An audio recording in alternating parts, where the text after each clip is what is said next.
Welcome back to Season of the Weeb. Episode 5.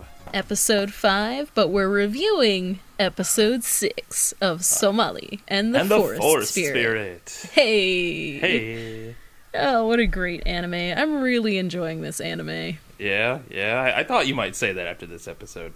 I do. I like this episode. Well, actually, I don't know if you watched the preview for the next episode. Oh, the witchy woos? Yes, I saw the witchy woos. I'm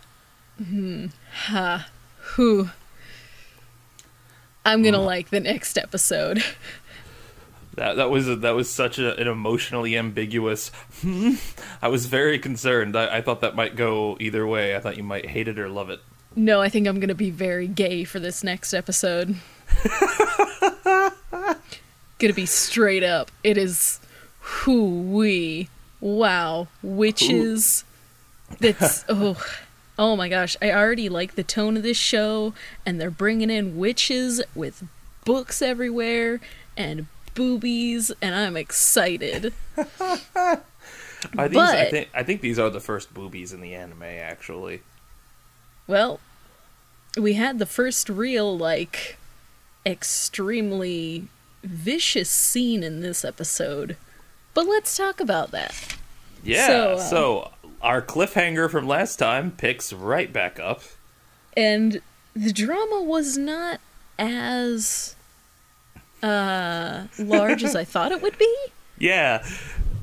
It amounted to about, no, don't come back.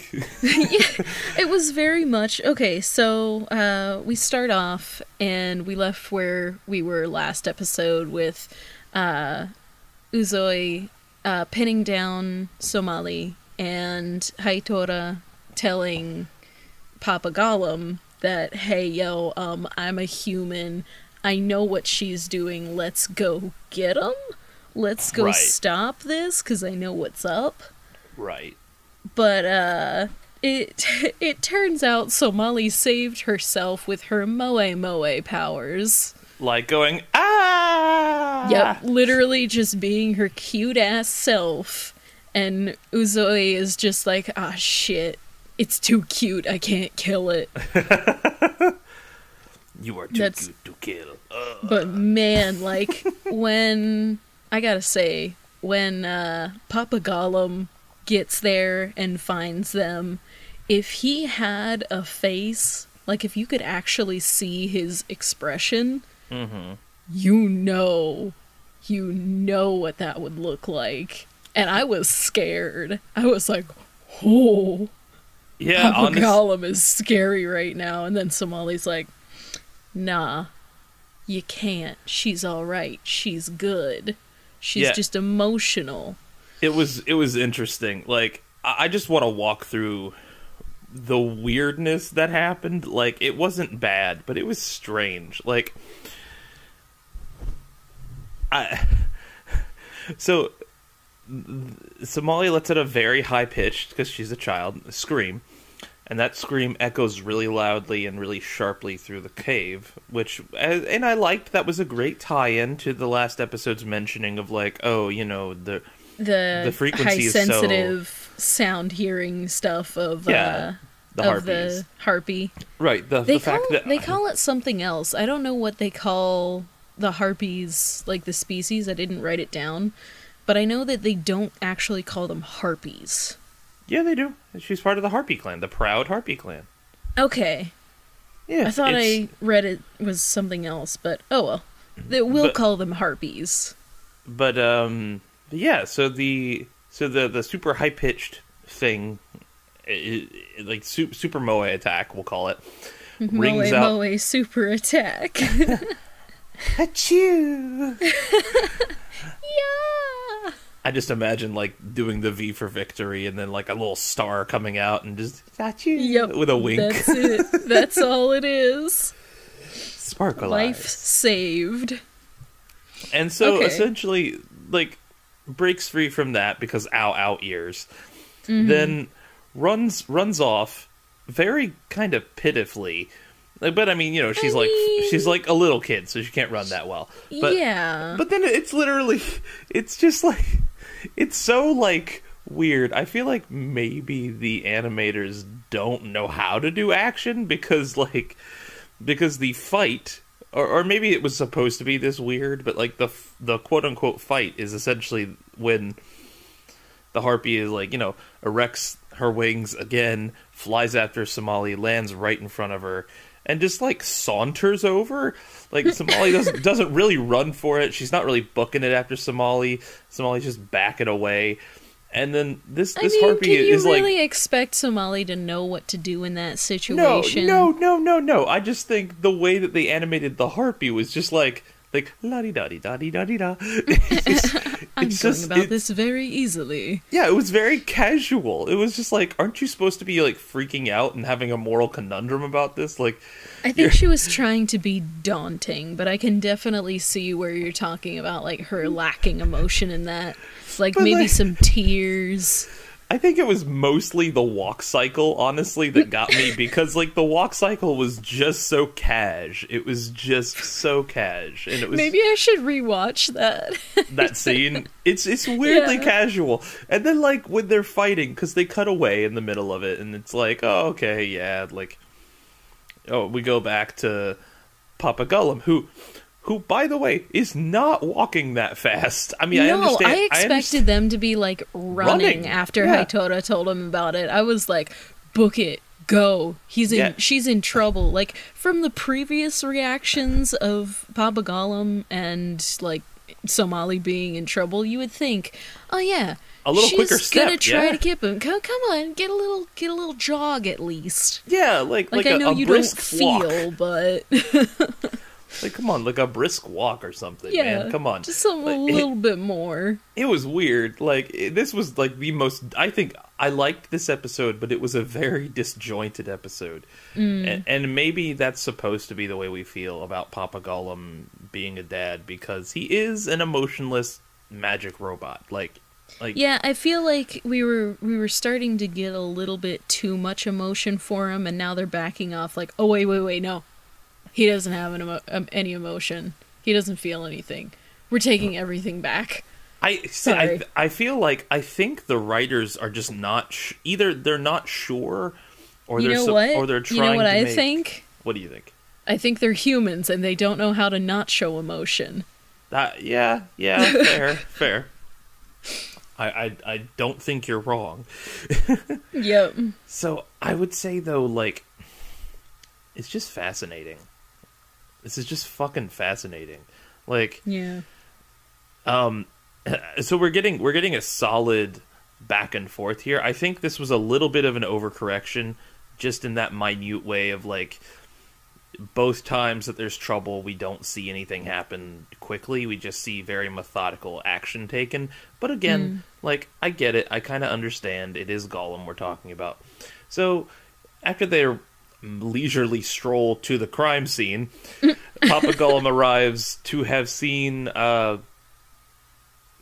we actually cut back prior to them arriving, and it's Somali struggling against Uzoi, and literally the struggle is I'm just going to reference the Willy Wonka, no, don't come back. It's just it just feels like that, because it's like, because they're just like, she's like, no, don't struggle so much, and it's not even that emotional, and then she just falls off a cliff, and it was always like, well, and that's all she needs to do in order for Uzoi to feel that emotion, to feel that she shouldn't hurt Somali, like me, and how emotional I get about Somali. Like, it was just like, what? Okay, alright, so you've now changed your mind. You've rescued her. Okay, good. I'm glad to see we've now inserted some emotion into this scene. And then finally, Gollum arrives. And you're right, like, Gollum does, like, they did a good job showing that, like, Gollum was gonna do something before Somali jumped up and said, no, she saved me. She's good. She's fine. Yeah. And I think that was very good use of body language, and it was very good, like... I don't know, it was very good visual storytelling, which I think how it's interesting how, like, Somali just assumed that they knew. Like, she didn't try to hide it at all. Oh, yeah, yeah. Like, you would think it'd be like, oh, no, I just, like, slipped in the water. Well, I think she was screaming for Dad the whole time, so maybe she thought he heard that. Again, back to the walk a little quicker, Dad. Yeah, really. Like, it was weird. This was a weirdly disjointed episode for that reason, and the later conflict that occurs as well. Yeah. So but moving on. So that happens. You know, they calm down actually, and they understand and move forward. And Uzoi and Somali have made up, and Uzoi kind of just continually apologizes for the rest of the episode.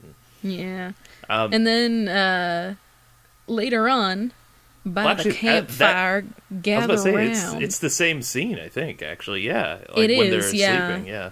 Somali and Uzoi are in the tent, and well, they're not sleeping because they're trying to. But they're failing. They're trying to, but Haitora is out there telling Papa Gollum that he ate Uzoi's mother. Mama, yeah.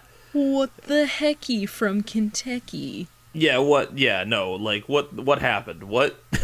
that in that moment, I was just like, oh, this anime just got a little dark real quickly. Like, darker than it was just a second ago when Uzoi was trying to kill Somali for her blood? Yeah, okay. And even darker still, it gets a lot of dark once you hear the full backstory. Like, holy crap. This was the darkest episode we've had so far. Oh, by far, yes. But, so, yeah. Haitora explains that when he was back in the day, I don't know how long ago it was in comparison to where they are now, but back in the day he used to live in a village with his family and a bunch of other people, a bunch of other humans that was like hidden away from all the other monsters. And suddenly the Fire Nation attacked. Or the grotesques, as they call the monsters. The humans have a name for the monsters as well. It's grotesques, which is interesting. It's grotesque, I'll say that. But so, yeah, the grotesques, they invade the village, and they kind of, like, capture all the humans. And I can't remember if Haitora and his family escaped, or if they just never got caught in the first place during the invasion. But him and his family go undercover in a cave, and they're there for like 3 days, I think it was, just eating berries. Yeah, eating berries and licking wall water. Yeah, the high life. But him and his family are starving to death in a cave. He goes out, Haitora goes out in the forest, and he's like, man, I gotta go find something to eat. I need me some, like, McRibs or something. But, as he's strolling along, looking for the nearest Taco Bell, Uzoi's mother shows up, and immediately, he doesn't even, like, think twice. He's just like, oh shit, I gotta kill this thing. This is what's causing all the harm in my life right now. This is why I'm dying. This is why my family is starving. Here we go. Rock, pressure, boom. Yeah. Dead. It was a lot. Like, purple blood. Yeah, purple blood. Interesting choice. I thought that was cool. Must be a really high magnesium concentration. But I thought it was her face right before he killed her just killed me inside. I was like, no. Yeah, it was hard to watch. It was an interesting view to take. And she was picking berries too. Yeah. Like, just keep going with the berries, man. There's something. They'll keep you alive. But also, Why couldn't he have just killed, like, a squirrel? Well, I think he was. I think he wasn't going out to hunt. I think he was going out to check for monsters. I believe that was what he said. I thought he was going out to find more food. I know he was at least going to see what the situation was outside. Mm. If he said he was hunting, then I missed that. But he drags her back to the cave, and he looks for this family and is like, yo, this is technically food. Yeah, well, there's like a whole monologue he gives of like, we have to be like them. We have to be monstrous. We have to abandon our humanity and I thought it was very like they do. I thought it was very almost karmic that what happens next. Yeah. Them eating the harpy. The harpy. Them eating the harpy kind of extremely backfires. It backfires very hardcore. Which is interesting because it's like I found that weird. The fact that they apparently are cursed. Apparently eating a harpy's like body or blood or something is cursed, and like you are basically you get feathers all out of everything. Orifice. Every orifice, every speck of your body. I thought it was really cool. I mean, I know it's bad that they died from such a thing, but I thought it was really cool the way they died from feathers coming out everywhere, and I really liked the animation of it. I'm a twisted son of a bitch, but I don't know. It entertained me. I also really liked the kind of portrayal of emotion when they like his family was dying and they zoomed in on his eye and his pupil was literally shaking. Yeah, like he witnessed like the most traumatic thing I think one could maybe witness with their family, but yep. At least, especially when you were trying to save them. Yeah, exactly. And it brings up a very interesting point about this world where it's like he probably grew up entirely because he's part of a human colony that had to like stay hidden and with other humans and stuff to survive. So he probably grew up entirely in this world that is nothing but humans being subjugated by monsters. Yeah. But it's fascinating that like the whole thing started because the humans subjugated the monsters. Yeah. And now his situation has been begotten because the monsters are subjugating the humans. And it's very like, it's one of those things where it's like the hyper complex issue of like, well, okay, like, yes, your ancestors mistreated my ancestors. I don't believe that, is supposed to give me the right to mistreat you. Yeah. That sort of thing. And that kind of continual, like look, the violence is not going to solve anything, sort of a thing. And I think the fact that this world is so riddled with violence, it's like as a backdrop, it's very interesting that this show takes such an aggressively pacifist angle. Like it's extremely pacifist. This show, yes. This was the least pacifistic episode there was, but it also wasn't Somali and Papa Gollum doing the actions. It was someone outside of their team, which shows there's still violence in this world. They're just showing us the softer, more pacifist side of things. Yeah, and I think it's really well crafted. I enjoy it. It is a breath of fresh air. Yeah, this episode honestly kind of it shows me very much so that these animators know what they're doing in the making of this show. Again, I don't know that they know how to do action. I don't know. I haven't seen evidence of that, but I honestly don't care because I enjoy their death scenes. Is great. I enjoy their death scenes. It's been fabulous. It's been what a ride this half season mark has been. We're halfway done. Isn't it? It is the halfway season mark. Yeah. If it has 12 episodes. Well, usually they do. The thing online says it has 12. Oh, really? Yeah. Oh, I didn't even read that. Yeah. It's Okay. got 6 more, which Well. I'm kind of sad about, to be honest with you. Yeah. I just hope it gets a season 2. That's all.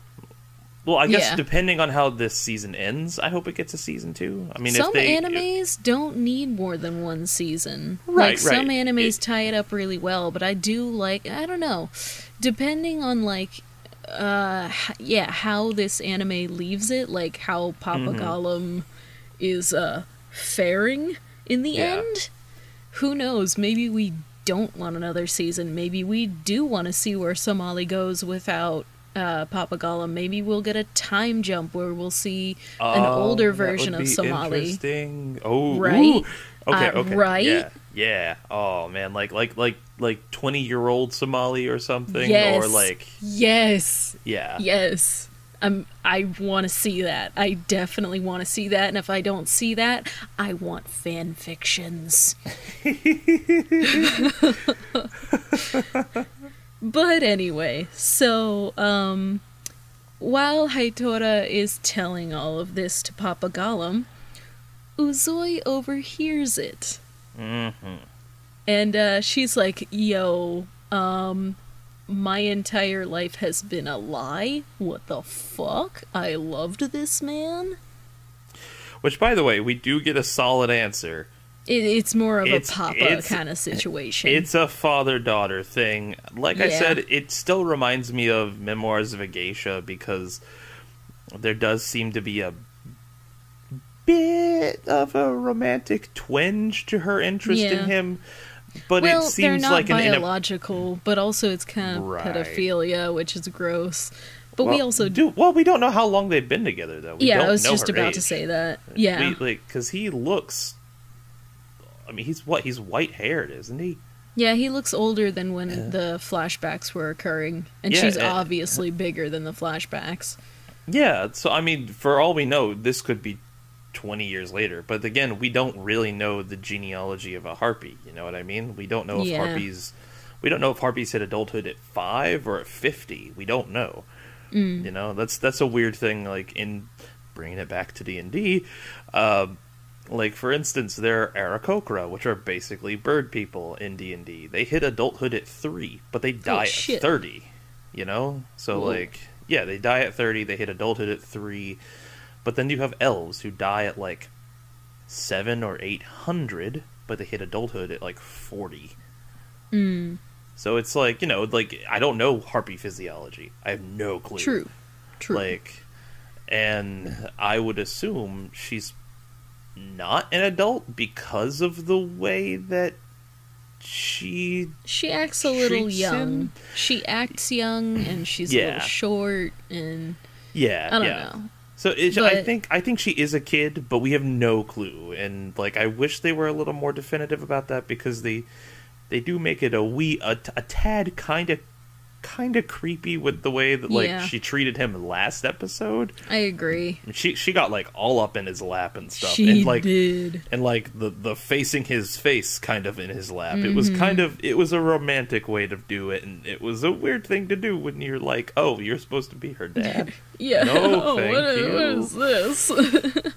Yeah. Yeah, it was awkward. I thought it was kind of shifting gears here a little bit. Yeah, I felt the foreshadowing when Uzoi was talking about how she felt such betrayal in the lie, and Somali's sitting there like, oh yeah, that's bad, bud.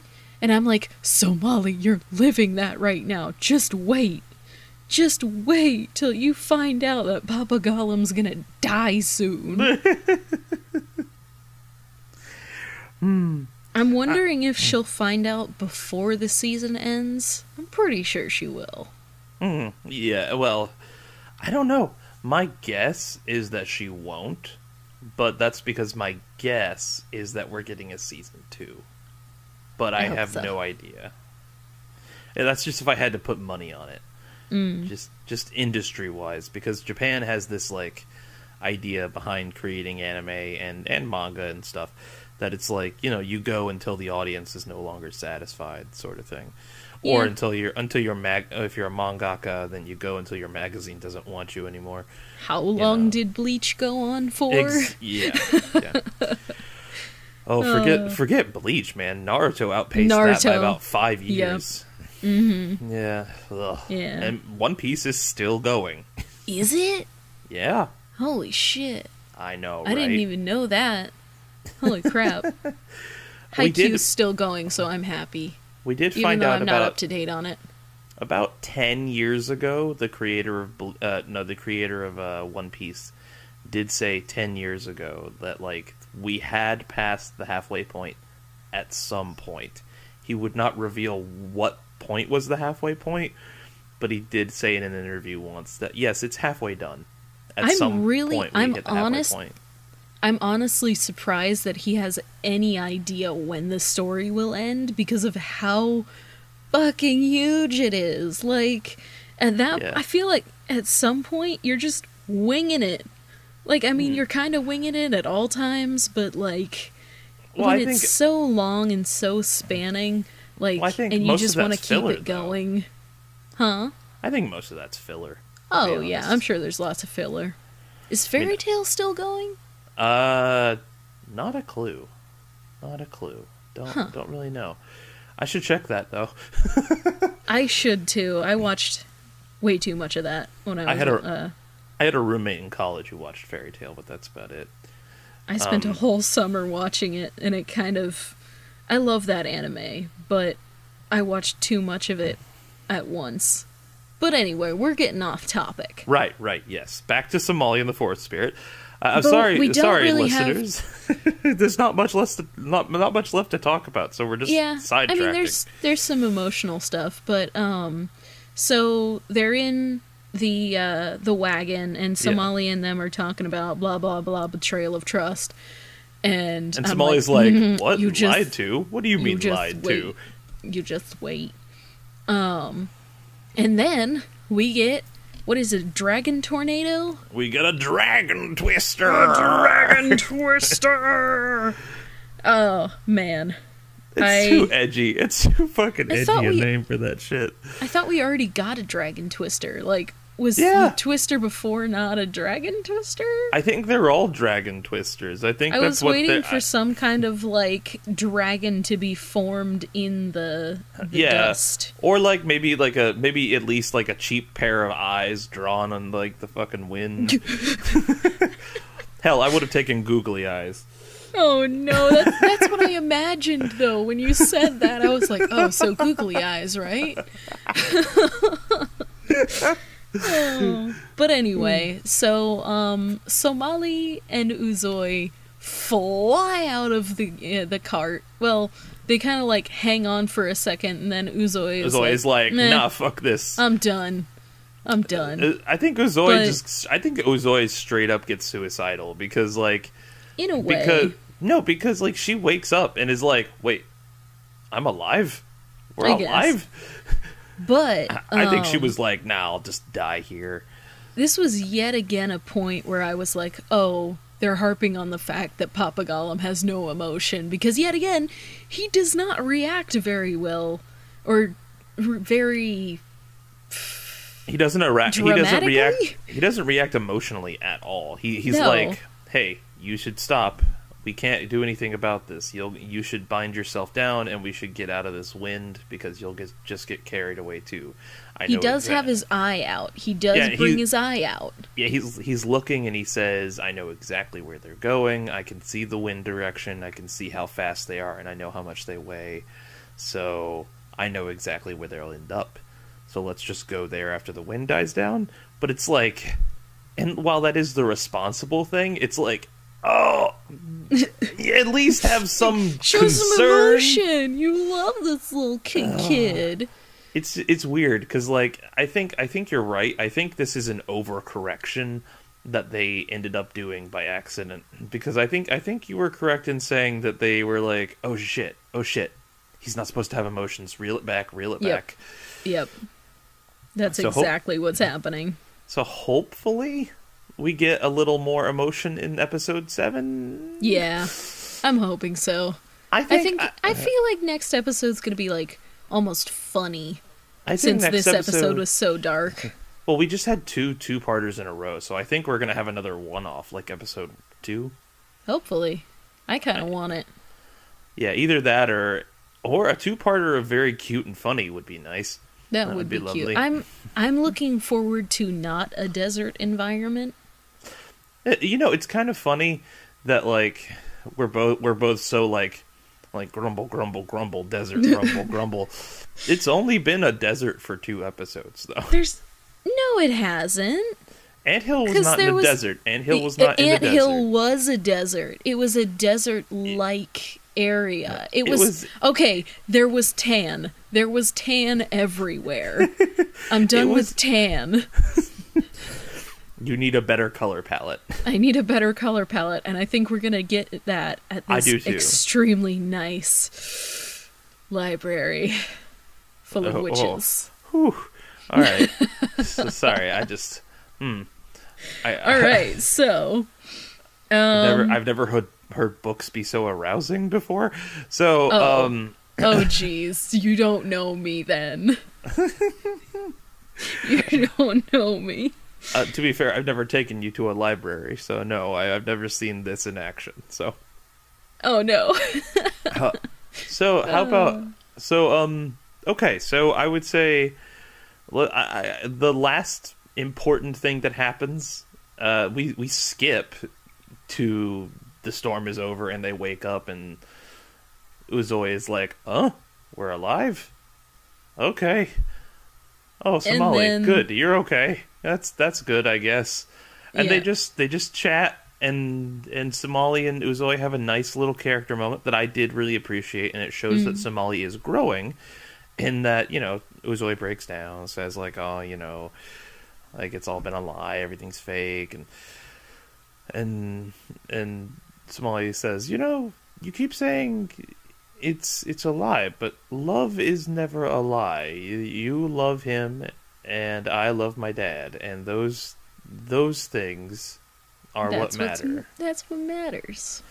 I will say, like, you know, as pure and innocent and, you know, true as that is, I will say there definitely needs to be a little bit of atonement or something for what that guy did. Like, Haitora did some fucked up shit, and I hope that him and Uzoi can work it out. But well, he kind of takes it too far, because there's a canter bird that attacks. Which is basically praying mantis? I don't understand what the fuck that thing was, okay? Okay, so listener at home who, if you haven't watched it, again, why the hell are you listening? But yeah, imagine a 20-foot tall praying mantis with a hummingbird head. With a worm body and a stinger on its butt. It has a stinger on its butt. It doesn't have a worm body. I think it's got kind of like a larva body. It's got a larva body, a hummingbird head, a stinger on its butt. It's got tentacles on its chest, and it's got stick legs. It's very strange. Very strange creature called a canter bird, which is apparently native to the desert. I think it's really interesting that there's the like monsters of the world where they're like sentient, and then there's non-sentient monsters in the world. Mm-hmm. Yeah, I would say I think. I would compare it to us. I would compare it to human existence. I mean, humans are extremely intelligent creatures, but we are still creatures. And, you know, I mean, like, True. we're, you know, evolved out of that same line that chimps and, you know, gorillas and all that evolved out of. And True. Those are our close cousins. So I would say it's kind of like that, where you don't look at a dog and say, oh, you have my intelligence. You look at a dog and say, oh, that has a dog's intelligence. You know, like, dogs have certain rights, but they don't have the right to vote, you know? So True. Yeah, like, because, you know, certain intellectual levels are just not going to be able to have a fair opinion on certain things, or even a comprehension. Merit, or even merit that sort of discussion of like, oh, should we give dogs the right to vote? Yeah. So, well, you know, this is why we have dogs as mayors. Because believe you me, if any dog found out it was going to become mayor of a town, it would fucking abdicate. Because what dog wants to take on that responsibility? Like, for real. Like, dogs have, like, some of the best lives out there. They get to shit, eat, sleep, and play. Yep. And that's their responsibility. To greet you when you come home. Yeah, definitely. But anyway, so this thing is attacking... If you can't Somali. tell, we're trying to talk about things, because this episode would be really short otherwise. Very trailing off, but hey, I mean, it's all relevant, I guess. But so they're getting attacked, and then Haitora and Papa Gollum come up, and they're like, hey, yo, we got this tactic plan to go help these guys. He's like, I'll be a distraction, you go save the girls. Yeah, Papa Gollum's like, I won't get hurt, it'll be fine, I got this flare gun, I'll distract him, you go get the girls, and then everything goes wrong, and Haitora becomes the distraction, because he's like, I gotta atone for my sins, I'm gonna kill myself. It's literally like, this episode has father-daughter suicide attempts. Yep. No joke. Yep. Like, ugh. But anyway, you wanted last episode, or no, episode 3. We talked about, I wonder if there'll be a bad example of father-daughter relationships. This is it, I think, Kat. I think this is that bad example that you wanted. Right here, this is what it is. Oh god, That's okay. It just makes Somali and Papa Gollum look better. Yeah, absolutely. So basically, it's literally Haitora running. Eventually falling because he's vomiting up blood, and trips over his little falcohol shoes, which again, the fuck is a falcohol? I forgot about that name. Yeah, I think it's fake. I think definitely fake. I think they faked it. Like, oh, you're from the falcohol tribe? Never heard of it. Yep, we're falcons and we drink alcohol. Falcohol. Yep. Here we are. So yeah, but anyway, so Papa Gollum saves, or no, it was Uzoi that kind of saved him, and then Papa Gollum swooped in as well. Right, with the flare gun, essentially. It was basically the tentacles come out of the thing's chest, and right at the last moment, Uzoi swoops in, chops its tentacles off with her, I guess, knife hands. Knife hands are a thing. Alright. So we went real anime there for like a split second, and she has knife hands that she cuts the tentacles off Which with. she kept like bringing them out and not getting to use them. And then she finally gets to use her knife hands. It was interesting. So so they that little 1-2 punch scares off the Canterbird, the flare and the cutting scare it off, and there's a nice moment, I would say, a fairly serious, but and honestly, I want to call it deep. It was deep. It was pretty deep. But I kind of have a problem with it, I guess. This idea of like, no, you don't get to die. You don't get to atone by dying. Like, I care about you, you asshole. You're gonna if you want to be punished, get punished by having to live with me. Like, I love you and you're not going anywhere. I feel like it's kind of like, somebody murders someone and they're put on a death sentence.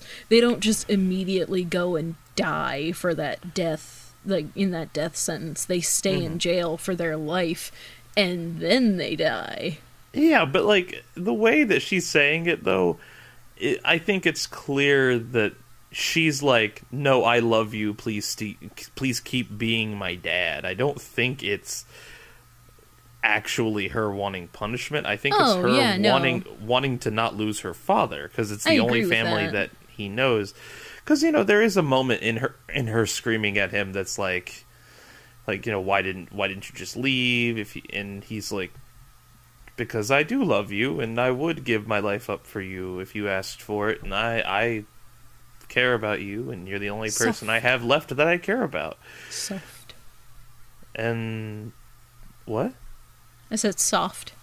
Oh. But I said it's soft. What? Why'd you say soft? It's very soft. Emotionally. Oh, okay.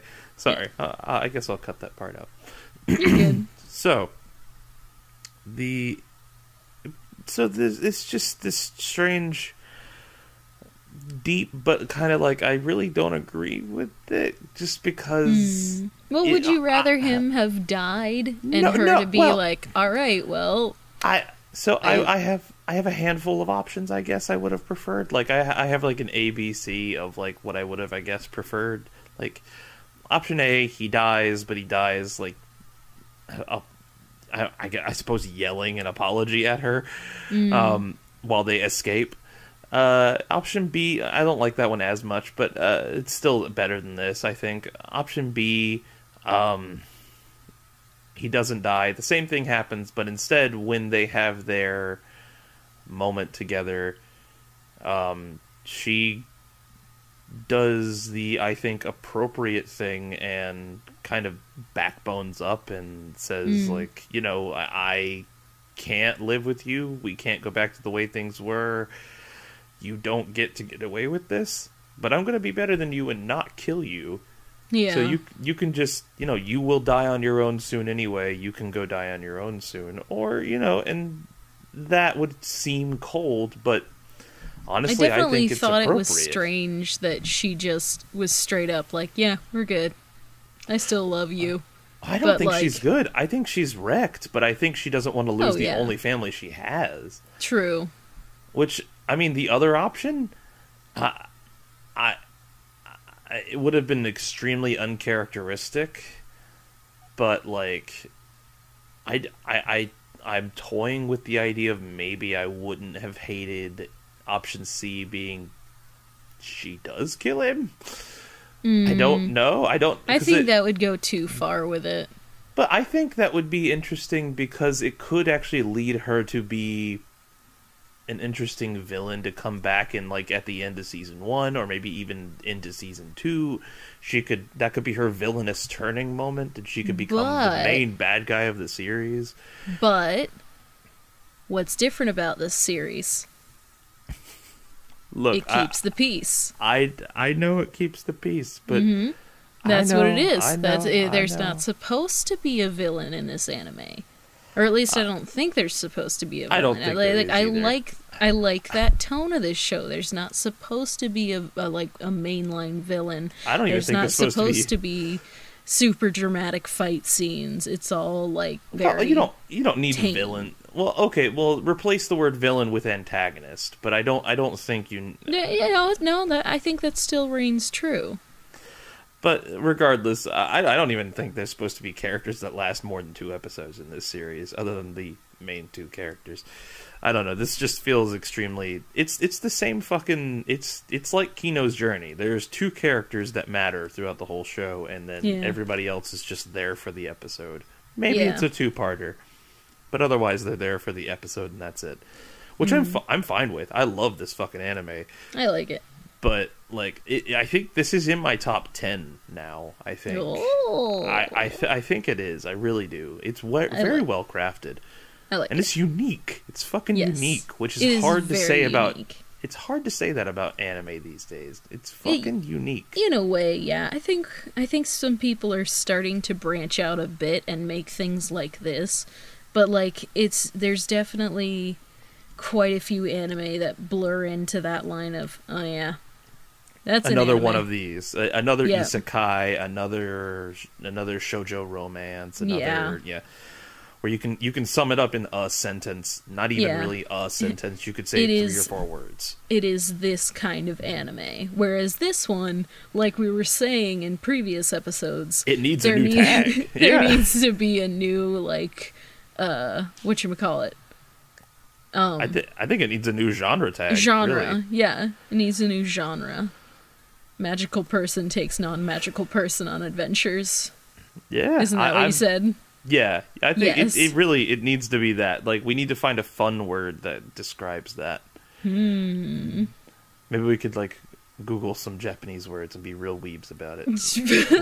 like the word for journey and magic, and just put those two words together. Magic journey. Magic journey. No, wait, hold up. Are you about to Google? No, I'm thinking. I'm trying to think of like a good. I'm gonna think on that. Okay. I feel like before this season ends, of this winter anime season ends, we need to have we'll a find word that for word. this. I we think need that's to have a good a genre assignment for this. Yeah, I think that's a good assignment. All right. Yeah. Well, so, is there anything else you want to go over? Do you want to hit our points? I want to hit our 3 here really quickly. This will be extremely quick for me. I think. Yeah. Me too. Plot was dark as shit. Yeah. And kind of, I don't want to say paper thin, because that has negative connotations, but it was a plot that is very, very fast. It's literally fight ends, backstory is elaborated, and then one person in the family tries to kill themselves, is safe. The other person tries to kill themselves, is safe. They have a talk about it. And, like, again, plot is just always going to be the weak point in this anime. Character development, it was fabulous for Somali, and I like that we're seeing Somali grow. It was pretty solid for Uzoi, and I'm disappointed in the guys here. I'm disappointed in the way that Gollum acted, because I think you're right. I think it's the writers are overcorrecting. Yep. For their showing Gollum having...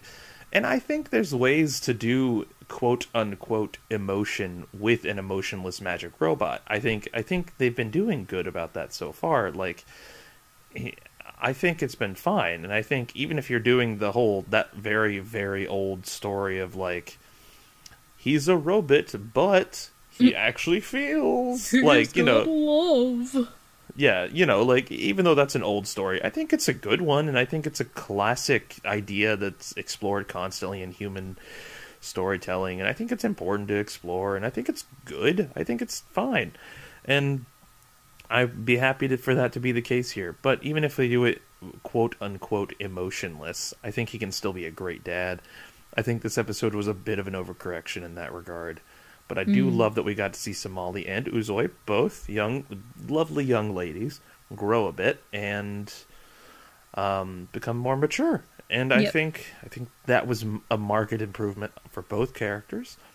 And setting, absolutely terrible. Like, it's the same we fucking got the thing. Same, it's the same we got thing. the same settings from last episode. That was going to be my points for setting, was like... It's the fucking Dragon Twister. The exact same thing as last episode. Yeah, which is a disappointment in a show that has given us constant improvement in setting and atmosphere and wonderful set dressing and world building. It's the same exact shit. Which, admittedly, this episode focused on plot, which is kind of where I think that's why I don't like this episode as much, because the plot is never the point of this anime, and I think they tried to make this episode about plot. It was plot, but also it wasn't plot, because it wasn't plot with the main characters. It was side character plot, which you could consider world building, but like it kind of just touched on stuff that we already knew. Other than eating a harpy is something that curses you, I guess, or kills you. Yeah. Which is fun, because I guess that makes harpies an apex predator, where they have no natural enemies, because if you ate one you died, you die. You wouldn't eat them anymore if you did that, Yeah. So, I mean, if you saw... Anyway, so, go on. So, plot... It was plot, but I guess you could consider it for this newfound genre to be plot. I did like the character development of Somali and her. I guess it was kind of newfound, like. It is plot or character development, because she kind of learned it from the last, like, scenes with in the ant village, of like knowing what love is, in the sense of like it's unwavering in that way. Yeah. Papa Gollum, not much character development there, and this anime definitely focuses a lot on developing the side characters. Though I didn't get much of that with the bunnies, the woolies, furry boys, the woolly boys. But yeah, and I don't think there was much for, like we were saying, setting. It's the same. Yeah, it's the exact same. There's nothing that we can say about it.